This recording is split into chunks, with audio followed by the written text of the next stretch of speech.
cell is a structural functional unit of life, meaning that if there is no cell, there is no life. So everything relies on cell. And that is why I think from our basic biology, if you could remember, there was a theory which is known as a cellular theory, which actually said that cell is the structural and the functional unit of life, meaning that if there is no cell, there is no life. So the life depends on a cell. And in fact, not only life itself, even the issue of our well-being, the issue of our health also rely on a cell. So if a cell is having problem, then we also have problem. Like for example, in humans, as I made mention previously, that in human beings, there are over 200 different cell types. That in human being, you can have up to 220 different cell types, and each of these cells have the ability to form a specific types of organs. Like for example, a liver is an organ, and there are specific cells that are meant for producing that liver cell. The name of the liver cells is called hepatocytes. So hepatocytes are the cells that are responsible for producing liver organ. And we have neurocytes. Neurocytes are cells that are responsible for producing brain cells. And we also have myocyte for muscles. We also have nephrocyte for kidney. We also have pancreatic cells like beta cells and alpha cells. So all these are the are the different cells that we have. And this cells is also made up of different components. And it is these components that make the cells to function. And if any of the component is having problem, then the cell will also have problem. So the problem of a cell can start from even the organelles of the cell. Like for example, if the nucleus of a particular cell is having problem, it means that the functions of that cells must be compromised. Also, the mitochondria. The mitochondria is is a powerhouse of a cell where most of the energy, or 90% of the energy, are produced. So it means that if you have problem with the mitochondria, it means that your cell will not survive because the energy provided will not be enough to sustain the life of that particular cell. We talk about this. And then the next thing also that we discussed previously about the function of a cell, we also talk about the lysosome. The lysosome is also a component of a cell where an enzyme called lysozymes resides. And the main functions of these enzymes, which is lysozyme, is responsible for most of immunity, especially the innate immune system in our body. These lysozymes that are present in the lysosome is responsible for degrading, digesting, and destroying pathogens that enter into our cell. And of course, these lysozymes, apart from the cell, we also have it in most of the body fluids that are found in our body, including tears, saliva, mucus, sperm cell. They are all present there. And their main function is to protect you against the infections of pathogens. Naturally, if you see in most of our body parts, or in most of in our body, we realize that in most of the openings we have, we either have a hairs or fluid there. Like for example, in the mouth, we have saliva. Mouth is an opening. And then we also have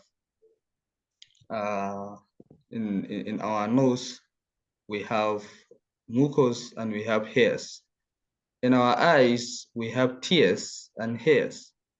In the tears, in the mucous membrane, in the saliva, as well as in our sperm cells, there are these enzymes called lysozyme, and their main function is to actually make sure that they did not allow pathogens to get into our body. That is the functions of lysosome. Then we also talk about the ribosome. Ribosome is a protein manufacturing industry of a cell, meaning that most of the proteins we synthesize, or all the proteins we synthesize in our body, are synthesized in the ribosome. So that is why we call it protein manufacturing industry, because that is where the proteins are produced. And then there is also what you call smooth endoplasmic reticulum and the rough endoplasmic reticulum. The smooth endoplasmic reticulum is where drugs are metabolized, meaning that if we take drugs, this smooth endoplasmic reticulum is responsible for processing the drugs. So we process drugs in the smooth endoplasmic reticulum. And so also apart from the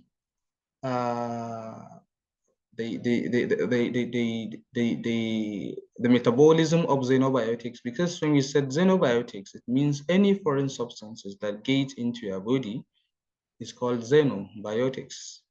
And examples of the xenobiotics is drugs.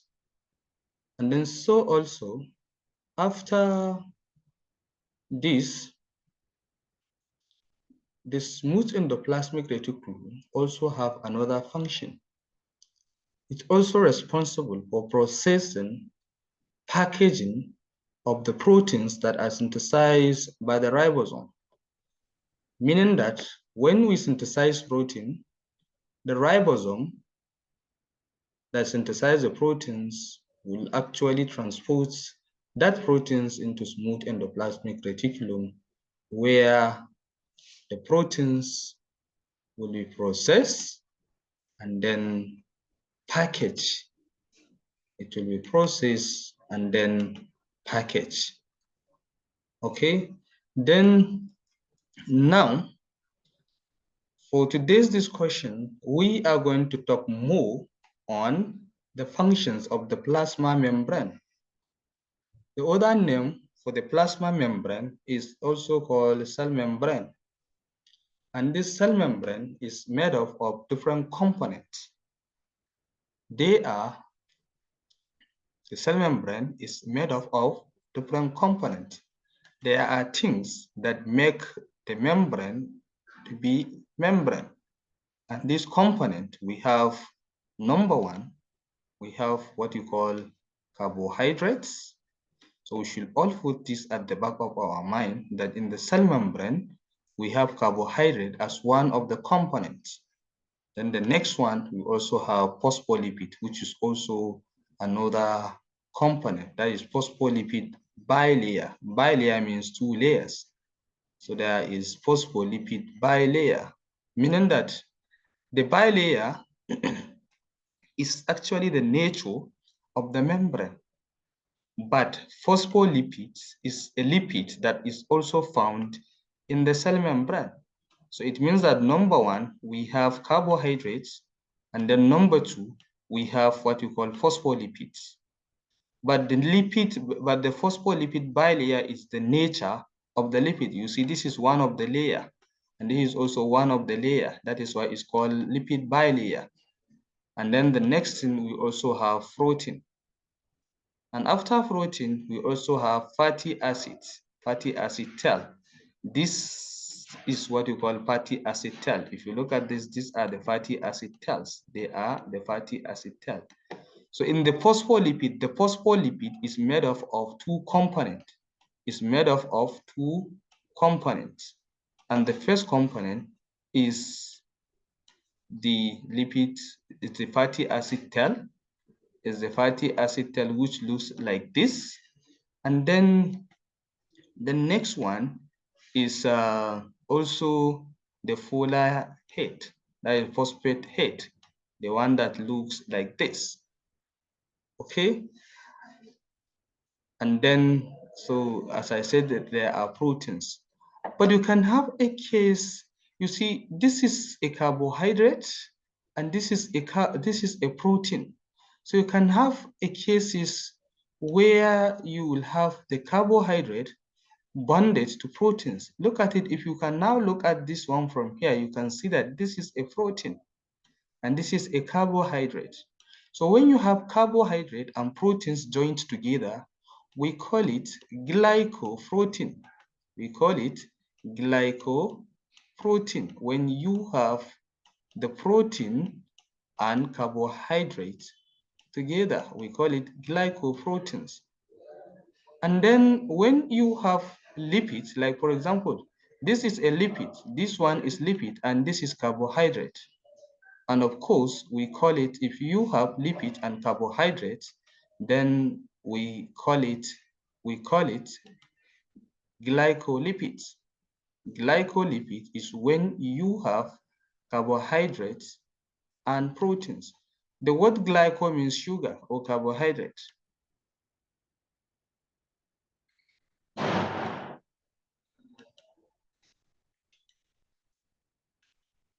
Okay, so that is that. And then now, so this is the nature of the cell membrane. This is the nature of the cell membrane.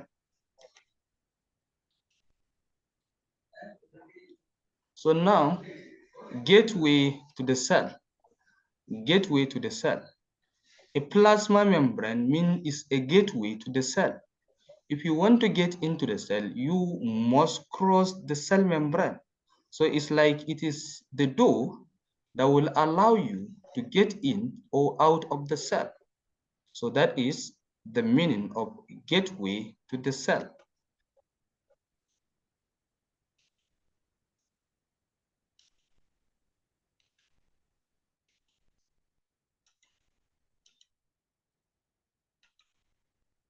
So now, the photograph of a cell membrane. So this is how the cell membrane looks like naturally. So this is the photograph of a cell membrane. It means this is a microscopic structure of the cell membrane. That is how it looks like. And this one is also a cell membrane. This is how it looks like in microscope. If you want to check them and you see something like this on a cell, it means it's the cell membrane. And one thing that I want us to understand, this cell membrane is not only found in humans. It can also found in other organisms. It is there in bacteria. It is also there in most of the other organisms. So the cell membrane is flexible. It is very flexible and it allows a unicellular organism to move. So this is a typical example of unicellular organisms. If you look at this one, remember from our basic biology, by looking at this, you will understand that. Remember from our basic biology, the organisms that have slipper shape is paramecium. So this is paramecium, and it has the cell membrane. So one of the very interesting things with this cell membrane, it is flexible and it allows unicellular organism to move. Then homeostasis. So Remember, ladies and gentlemen, from very basic biology, or even from physiology, we understand that there must be homeostasis for we to have a normal life. There must be homeostasis. When we said homeostasis, it means the maintenance of the condition of internal environment, that the internal environment must be maintained within the required balance, meaning that when we said when we said homeostasis is actually what makes us healthy, is what makes us to actually survive without having any problem. Because homeostasis is just trying to maintain the internal environment. Although constantly we have changes, but whenever there is a changes, our body adjusts so that to maintain the condition within the steady states. Remember, for example, our normal body temperature is 37 degrees centigrade. So sometimes we develop fever. That is when the temperature is above that 37 degrees centigrade. But we have the hypothalamus, and in this hypothalamus, we have what we call thermostat. So it's what controls this temperature. So whenever there is a problem, a message is sent to the brain, and from the brain, then the message will also sent to the hypothalamus. And then the hypothalamus will be asked to actually ask the, what you call the thermostat to adjust the temperature so that to be within the normal. So this is what you call homeostasis. And then in addition,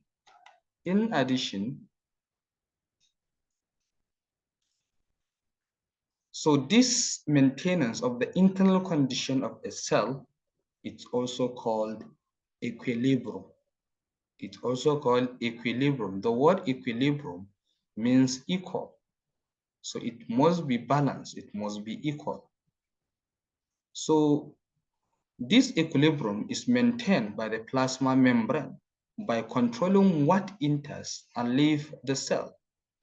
Like now, for example, assuming now you need a particular concentration of calcium in a cell, let's say you need 2 milligrams per dl.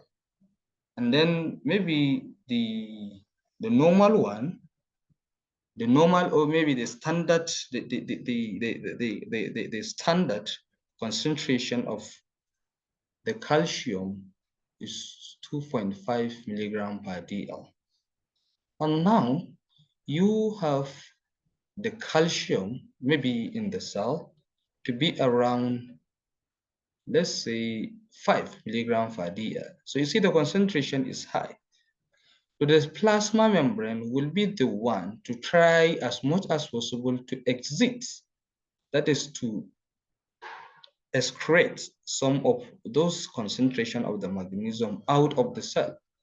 So the plasma membrane does that function. And then what are the functions of plasma membrane? It's a protective barrier. It protects the cell. And of course, if there is no cell membrane, the cell will be compromised. In fact, the integrity and everything concerning that cell will be compromised. So therefore, there will be no cell if there is no cell membrane. So it's a protective barrier. It gives a cell protection. And then it's also control the transport of in and out of a cell. So they have also this function. They control what gets into the cell and out of that particular cell, and that is what you call selective permeability.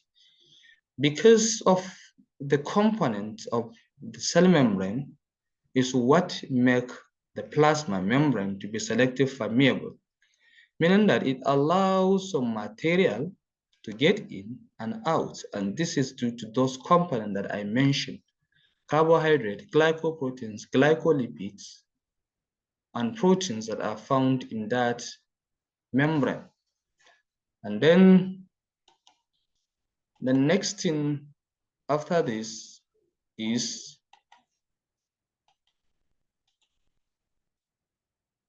allow cell recognition.